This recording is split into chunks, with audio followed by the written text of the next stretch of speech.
మానవ దశలో కొన్ని భాగాలు ఉంటాయి. మానవ జీవితం అనగానే ఇది అద్భుతమైందండి. దీనిని ఏ ఒక్కరు తయారు చేయలేరు. ఏవండి, ఈ నిర్మాణాన్ని మనం ధరించుకునే శరీరాన్ని ఏ ఒక్కరు తయారు చేయలేదండి. ఇది మనం వేసుకున్న బట్టలు తయారు చేసే కంపెనీలు ఉన్నాయి. మనం తలకు పెట్టుకునే షాంపూలు తయారు చేసే కంపెనీలు ఉన్నాయి. అర్థమవుతుందా లేదా? మన పాదాలకు వేసుకునే చెప్పులను తయారు చేయడం కంపెనీలు ఉన్నాయి, అవునా? కానీ ఈ దేహాన్ని తయారు చేసే కంపెనీ ఎక్కడైనా ఉంది అని అంటే అది ఎక్కడ లేదు. ఆ నిర్మాణం ఎక్కడ జరుగుతుంది అని అంటే తల్లి గర్భంలోనని మనందరికీ తెలుసు. అంటే ఈ మానవ దేహాన్ని ఎక్కడ తయారు చేయలేరా? ఎక్కడ తయారు చేయలేరండి. చివరికి ఊడిపోయే తల వెంట్రుకను కూడా ఏ ఒక్కరు తయారు చేయలేరు. అర్థమవుతుందా లేదా? ఇంత మంచి ఈ మానవ దేహం పెద్ద భారీ నిర్మాణం. దీన్ని ఒక రకంగా చెప్పాలంటే అన్ని వింతలకెల్లా ఇది మహావింత. దీనిని మనం ఎవరం తయారు చేయలేం. దేవుడు మనకిచ్చాడు. దీన్ని దశలుగా మనం విభజించుకున్నామండి, చదువుకోవడానికి, అర్థం చేసుకోవడానికి. ఇప్పుడు బాల్య దశ ఉందనుకోండి. బాల్య దశ తర్వాత ఇంకో జీవితం ఉందా లేదా? మీకు అర్థమవుతుందో లేదో? బాల్య దశ ఉంది, అక్కడ వరకు మనిషి బాగుంటాడు, ఏ కల్మషం లేకుండా. అంతటితో జీవితం ఆ తర్వాత లేదా అండి? ఉంది. అది కౌమార దశ అనుకుంటారు, అడోలసెన్స్ అంటారు, లేకపోతే ఏదో టీనేజ్ అంటారు అనుకుందాం. ఆ టీనేజ్ జీవితం లేదండి. యంగేజ్ కూడా ఉంది. యంగేజ్లో కొన్ని శరీర సంబంధమైన మార్పులు సహజంగా ఏర్పడతాయి. అది అబ్బాయిలో కావచ్చు, అమ్మాయిలో కావచ్చు. లింగపరమైన ఆలోచనలు డిఫరెంట్గా ఉంటాయి. హీరోయిన్ వర్షిప్ అంటారు, హీరో వర్షిప్ అంటారు. సహజంగా వచ్చేస్తాయండి ఆలోచన. అబ్బాయిలు ఉన్నారనుకోండి, హీరోయిన్ వర్షిప్ అంటే అమ్మాయిని గురించిన విభిన్నమైన ఆలోచనలు వస్తూ ఉంటాయి.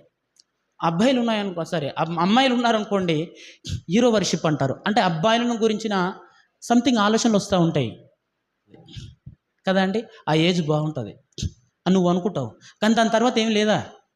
దాని తర్వాత ఇంకో దశ కూడా ఉంది. అంత ఇక్కడితో జీవితం ఉన్నట్టు, ఇక్కడ మనం అనుభవించకపోతే అంత నాశనమైనట్టు. ఏమండి, దాన్ని ఎంజాయ్ చేయకపోతే మనం ఏదో తెలివి తక్కువైనట్టు, మన అమాయకులమైనట్టు, మన పిచ్చోళ్ళమైనట్టుగా మనకు ఆలోచనలు వస్తాయి. ఎదుటి వాళ్ళు కూడా, రే ఇది టీనేజ్రా, ఈ ఏజ్లో నువ్వు ఆలోచించవలసింది వర్షిప్ డే గురించి కాదు, వాలెంటైన్స్ డే గురించి ఆలోచించాలంటారు. ఆ తర్వాత ఇంకేం లేనట్టు. ఆ తర్వాత ఇంకో దశ ఉంది, లేదంటారా అండి? మ్యారేజ్ ఏజ్ ఉంది, తర్వాత బాధ్యత గల దశలు ఉన్నాయి. అప్పుడు అంతేనయ్యా? ఆ తర్వాత ఇంకేం లేదా? ఆ తర్వాత కూడా దశ ఉంది లేదా? ఉంది. ఇంకేం లేదండి, ఓల్డ్ ఏజ్ కూడా ఉంది. నీకు తెలుసో తెలియదు, ఓల్డ్ ఏజ్ కూడా ఉంది. ఓల్డ్ ఏజ్ తర్వాత ఇంకేముంది? Death age. దీన్ని అవసాన దశ అని పిలిచింది బైబిల్. మరణమేనా? ఇంకేం లేదా? ఆ తర్వాత కూడా ఉంది. అర్థమవుతుందా లేదా? కాకపోతే మన ఆలోచనలు ఎంత సంకుచితంగా ఉంటాయి, ఎంత పరిమితాన్ని కలిగి ఉంటాయంటే, ఇప్పుడు ఈ దశలో ఉన్నాను అనుకోండి, ఈ దశలో ఉన్న నేను ఇదే పరిపూర్ణమైనట్టు, ఇంతటితో జీవితం నేను కోల్పోతున్నట్టు, ఆ తర్వాత ఇంకేమి లేనట్టు ఆలోచిస్తానండి. టీనేజ్కి వచ్చే పిల్లలు ఉంటారు, ఏమండి, యంగేజ్లో ఉండే పిల్లలు ఉంటారు, వాళ్ళు కూడా అలాగే ఆలోచిస్తారు. ఇక తర్వాత ఏమి లేదు, ఇక్కడ కనుక మనం మిస్ అయిపోతే, ఈ ఏజ్ను కనుక మనం కోల్పోతే ఎవ్రీథింగ్ లాస్ అన్నట్టుగా ఎంత వికృతమైన చేష్టలు ప్రపంచంలో జరుగుతున్నాయో మనందరికి తెలుసు, అవునా కదా? ఎప్పుడో రావాల్సిన ఆటోటాకులు కూడా ఇంచుమించు 25 నుంచి 30 లోపే వచ్చేస్తున్నాయండి.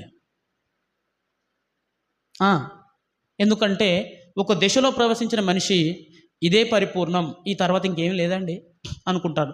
మరణానికి వెళ్ళిన తర్వాత ఇంతే, మరణం తర్వాత ఇంకేమీ లేదు అనే ఆలోచనలు ఎంత భయంకరమైనవంటే, బాల్య దశలో ఉన్నప్పుడు అదే నిజం అనుకున్నావు నువ్వు, దాని తర్వాత ఇంకో దశ ఉంది, అది మర్చిపోయావు.